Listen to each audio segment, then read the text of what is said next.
So, good morning. I'm going to continue with the book of Vimala. This is the second talk that she gave in San Francisco on the 5th of October 1968.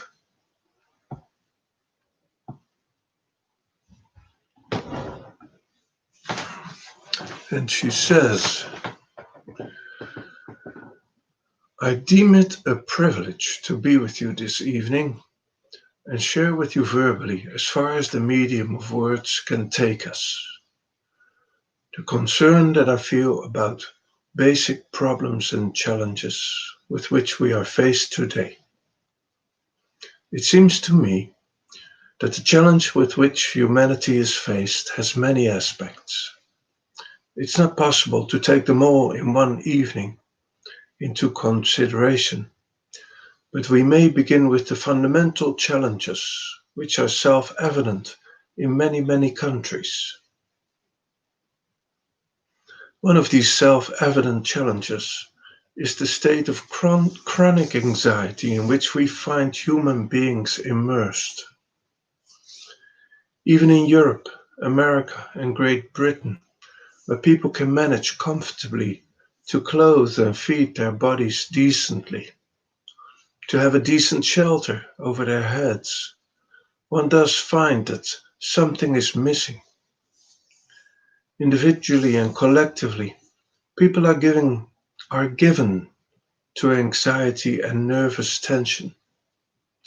People are victims of chronic anxiety. There are many things which accompany anxiety. The tension which in many cases leads to neurosis, depressive psychosis, melancholia, or aggressive escapism. That is one basic aspect of the challenge.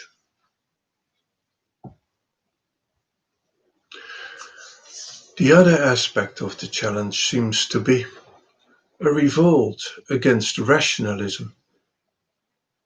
If you see the boys and girls right from the teenagers up to their 30s or 40s, this is the second symptom of some serious malady with which human consciousness seems to be cluttered. The 19th century, or even the 18th century, were called the centuries of reason and rationalism. The second half of this century seems to be the age of revolt against reason.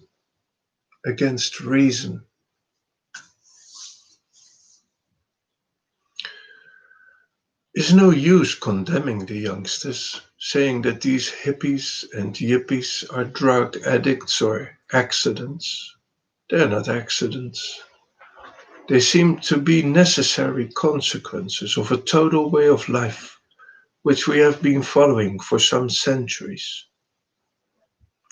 Even in India, one comes across the young generation, which is in a blind revolt, in a directionless revolt against rationalism.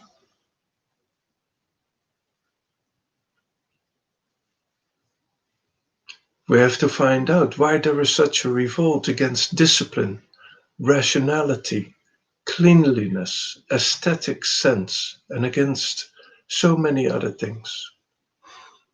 Not only against tradition and code of ethical conduct, but the total way of life. This seems to me the second aspect of the same challenge. The first is chronic anxiety with which human beings seem to be suffering. And secondly, a blind revolt against rationalism. And the third seems to be an acute sense of loneliness. People are living in crowded cities, and yet they're lonely. All the liquor in the world and all the sexual indulgences in the world cannot drown their sense of loneliness. Escaping into the network of religious or transcendental experiences cannot drown the acute and deep sense of loneliness. I may be wrong, but this is my observation about life in the Oriental and Occidental countries today. I'm not oblivious of the political, economic, and sociological problems.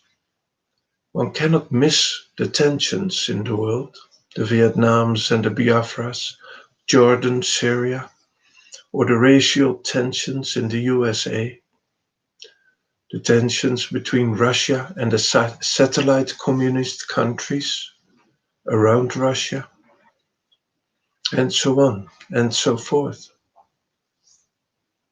But these secondary problems are due to some fundamental malady from which we seem to be suffering. What is missing after having developed science and technology to such a remarkable state, after having discovered the mysteries of the human mind, after having probed into the lanes and bylanes of the subconscious and the unconscious mind, after having taken strides into the occult and the transcendental world, what is still missing? Why is human society today in such a plight, living under so much tension and anxiety, fear, loneliness, and a blind desire to regress into primitive, instinctual behavior rather than living sanely and scientifically? There must be something which is missing. One would like to go into this. If it has been a problem of a handful of youths in one country, or only the teenagers in a few countries, it would have been a different matter. But this is the current, and a very powerful current, through which the whole global family seems to be passing today.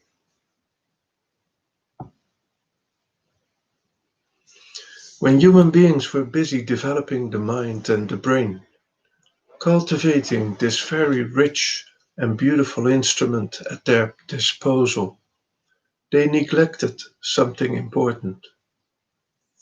You know, human beings seem to be the consummation of the whole universal evolution.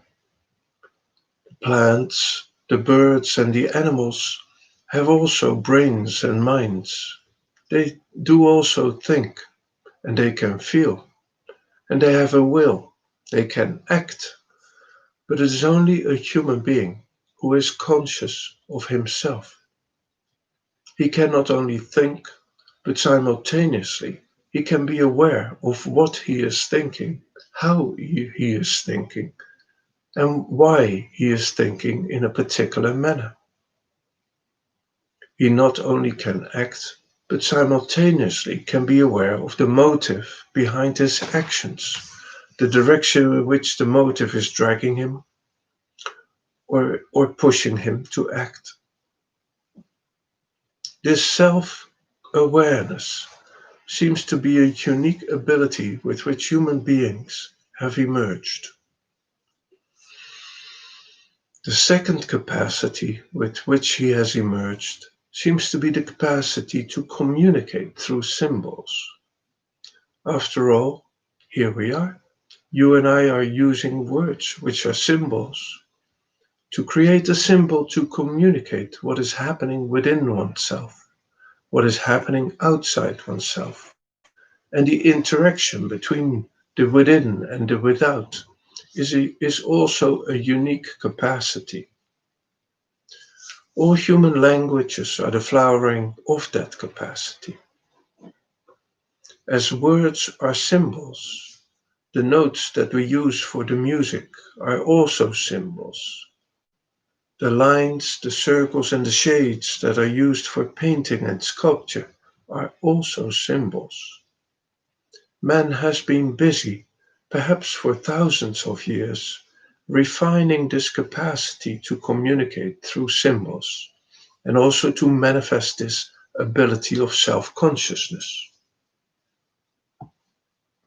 So, on one hand, we come across the development of languages, music, art, sculpture, and on the other hand, one comes across the development of sciences like psychology, philosophy, metaphysics, religion, among others.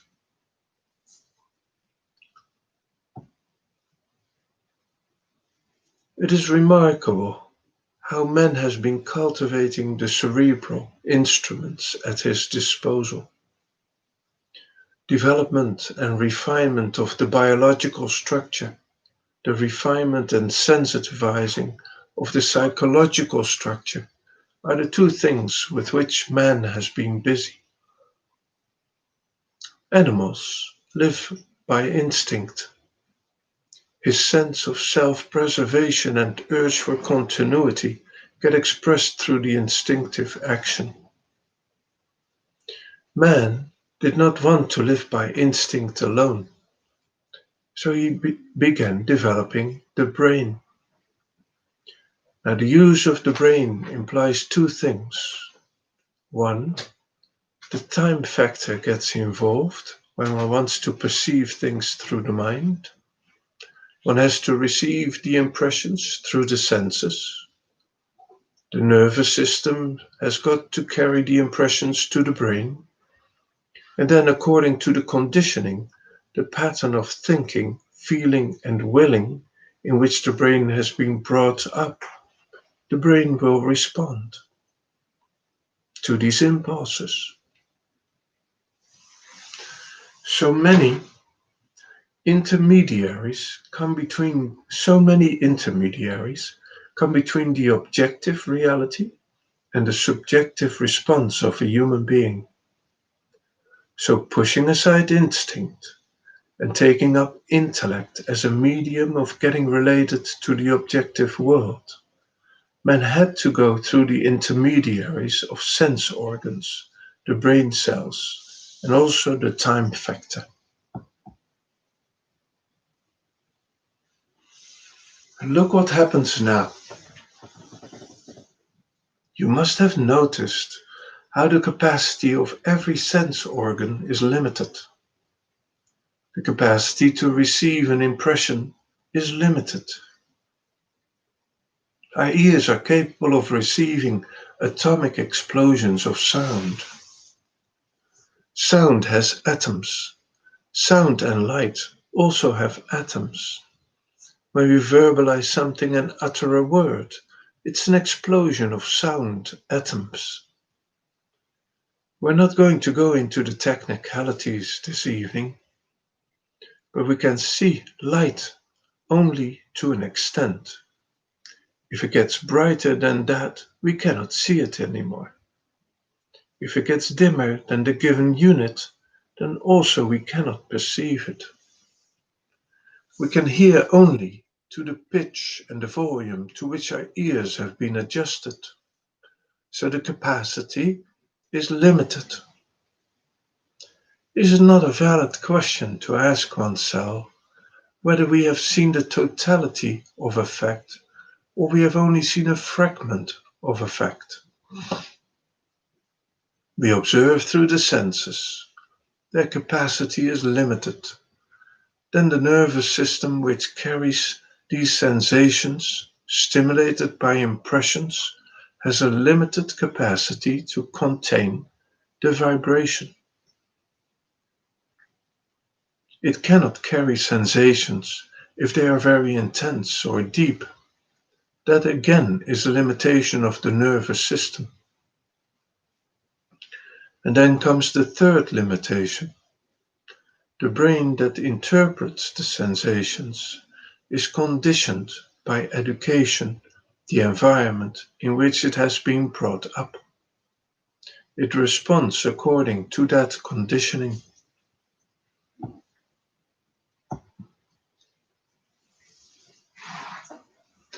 It seems to me that the youth of today, or the alert, sensitive, and awakened men of this century, sees the limitations of these three. He does not want to respond through reason, through the brain. The very limitations of the receptive capacity seem to be creating a revolt. We cannot brush this aside. We will have to face it. We will have to find out if there is any other dimension of perception, or whether man is doomed to have these small units of perception through these limited sense organs and interpret them through the conditioned brains. Is man doomed to live in the bondage of these limitations? Or is it possible for man to transcend the bondage, the frontiers of all these, and grow into another dimension of awareness, in which one will not have to perceive fragmentarily or partially, but one could perceive the totality and respond, also not out of a conditioned brain, but out of the totality of being.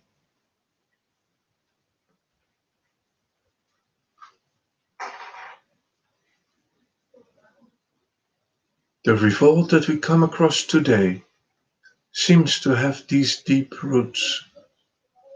The young people may not be aware of this. They may not have the language to express why they are blindly running in so many directions. But when one contemplates about what is happening around oneself, one feels that there are deep-rooted causes. You cannot avoid the time factor when you are using mind or the brain. You have to refer to memory and then respond. Every action which needs the dimension of time is the soil for breeding anxiety and fear. After all, time is a thing invented by the human being, by the human mind, to arrange collective relationships conveniently.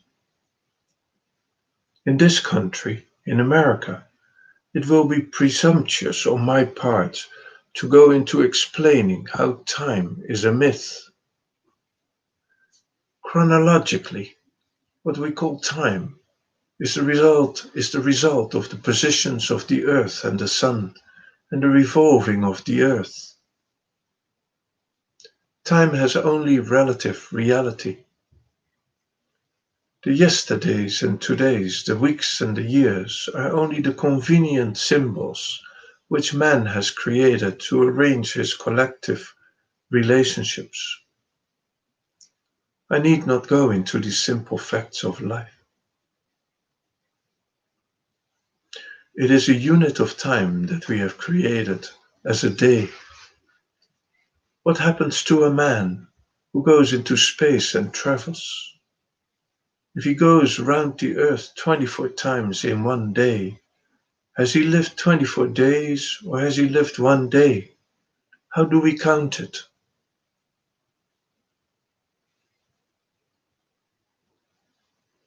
All the measurements that man has invented are collapsing in religion, culture, ethics, in sociology, and even politics. The yardsticks and the measurements, the norms and the standards, the symbols that man had created are tumbling down and collapsing very fast. Science and technology have changed the whole context of life. Even the measurement of time is not relevant today.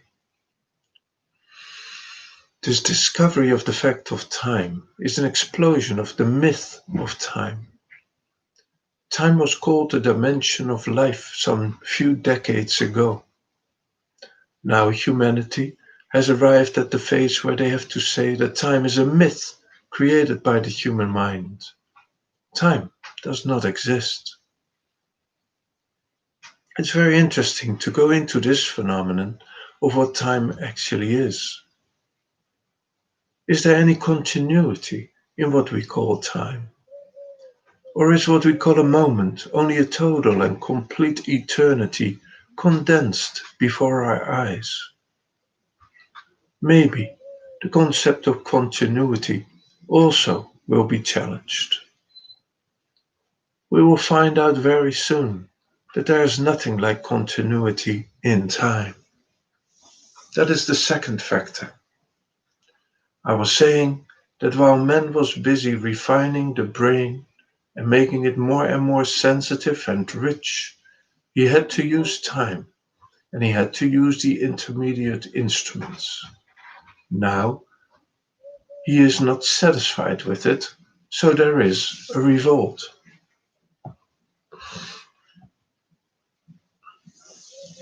Why is there tension in the human being? And why is there chronic anxiety? Why is there this sense, this deep sense of loneliness?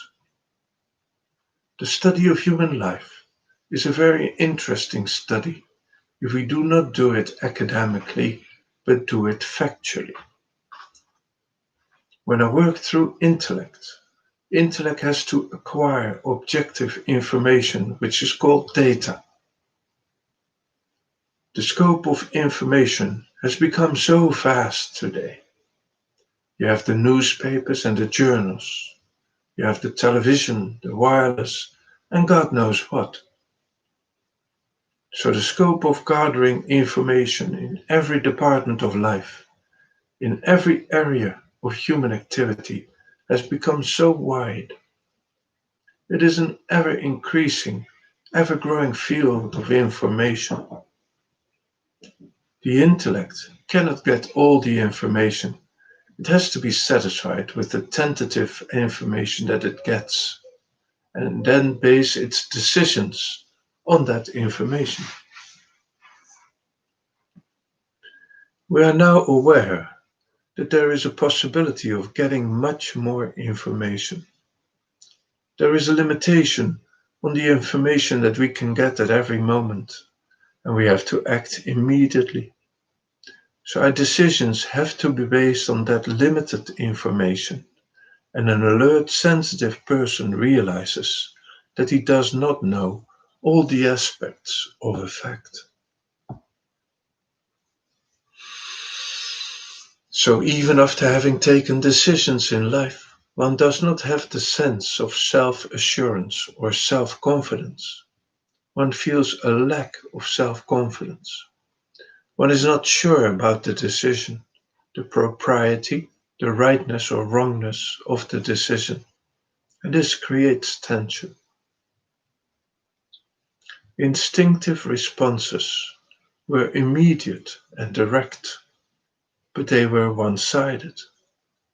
Responses through mind and the brain are not narrow and one-sided. They can be comprehensive, but the scope of information is getting wider and wider and wider. Does no human being living in an industrial civilization seems confident as regards the propriety of his decisions about anything in life? He feels that his neighbor might have more information. His decision may be more well informed than mine. There is a sense of competition. There is a race. Therefore, one likes to relegate decision to organizations which can get more and more information, which can use the computers and have conclusions ready. So we give more and more rights to the organizations and institutions around us. We're even allowing our leisure to be organized by institutions. Entertainment is organized. Religion is organized. Livelihood is organized for us. Everything is organized. When the whole of life is organized, what is left for man? There is no release for his creative energy. He does not know what to make of his leisure. He does not know how to use the machines. There's a TV set and he doesn't know how to use it. He sits there hour after hour, sits passively, absorbing all that the advertisements and commercials are pouring into him. So it is with music and even with health resorts. There's really practically no outlet for the creative energy.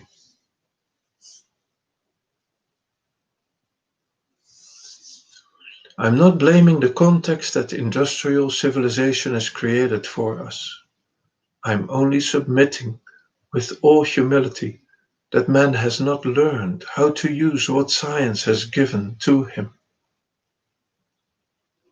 So he goes on living repetitively day in and day out, going to the office, doing the job, and coming home. Relationship to food is passive. Relationship to the job is passive. There's no outlet for creative energy.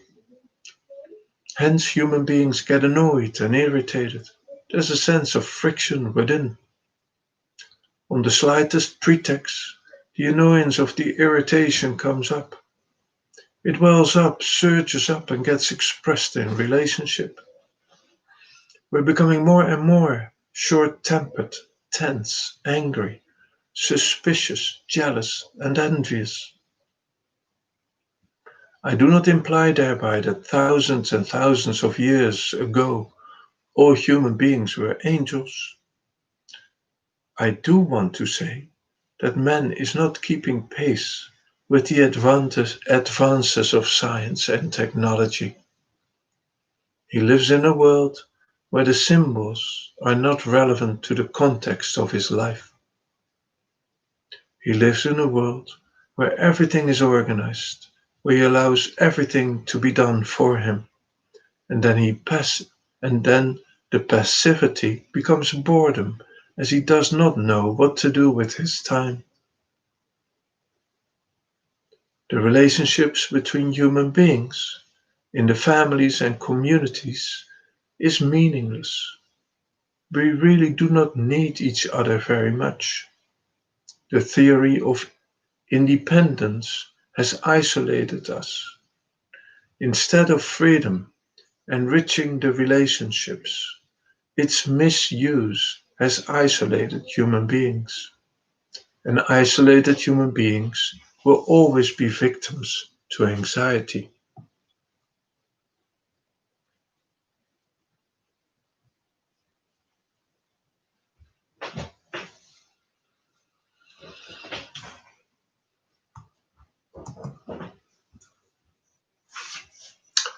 I think till so far today,